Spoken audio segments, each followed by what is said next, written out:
Hello guys, welcome to my channel. તો આજે આપણે બનાવીશું આલુના પરાઠા, જે નાનાથી લઈને મોટા બધાને ભાવે છે। તો ચાલો આપણે બનાવીએ। તો એના માટે આપણે બટાકા જે લીધા છે એને બાફી લીધા છે અને અહીંયા એના મસાલાની તૈયારી કરીએ। તો એમાં આપણે તેલને ગરમ કરવા મૂક્યું છે, તેમાં જીરું અને આદુ મરચાં લસણની પેસ્ટ નાખીને તેને શેકાવા દીધું છે। ત્યાર પછી એક મીડિયમ સાઇઝની ડુંગળીને નાની એવી કટ કરીને તેને પણ શેકાવા મૂકી છે।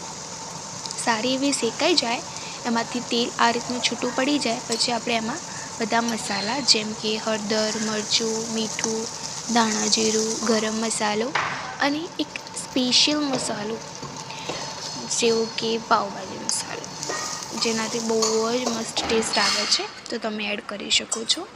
ત્યાર પછી અહીંયા બટાકાને છોલીને એને આવી રીતના મેશ કરી લીધા છે।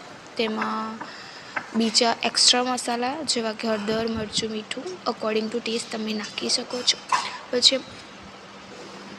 પછી તમે એમાં બહુ બધા ધાણા એડ કરો છો। અહીંયા મને ધાણા ખૂબ જ ભાવે છે એટલે મેં ખૂબ જ વધારે લીધા છે।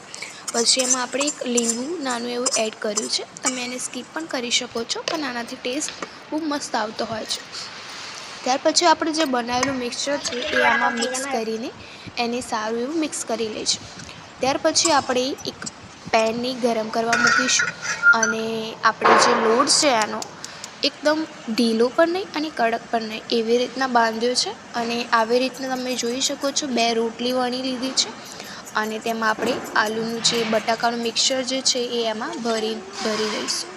તમને આ રીતનું ન ફાવતું હોય તો તમે આપણે જે રેગ્યુલર બનાવીએ છીએ એમ પણ બનાવી શકો છો, પણ આ મને ઇઝી લાગ્યું એટલે મેં આવી રીતના કર્યું છે, તમે કરી શકો છો તમારી રીતે। ત્યાર પછી એને બંને બાજુથી શેકીને આપણા મસ્ત એવા ગરમ ગરમ આલુના પરાઠા, જેને તમે દહીં, ચટણી કે કોઈ પણ સાથે ખાઈ શકો છો એવા તૈયાર છે। તો તમને મારો વિડીયો કેવો લાગ્યો મને કમેન્ટ કરજો અને આ વિડીયોને લાઈક અને શેર કરવાનું ભૂલતા નહીં અને મારી ચેનલને સબસ્ક્રાઈબ ન કરી હોય તો કરી દેજો અને બેલ આઇકનને પણ ક્લિક કરી દેજો, જેથી હું રેગ્યુલરમાં નવા વિડીયો મૂકીશ એ તમારા સુધી પહોંચતા રહે।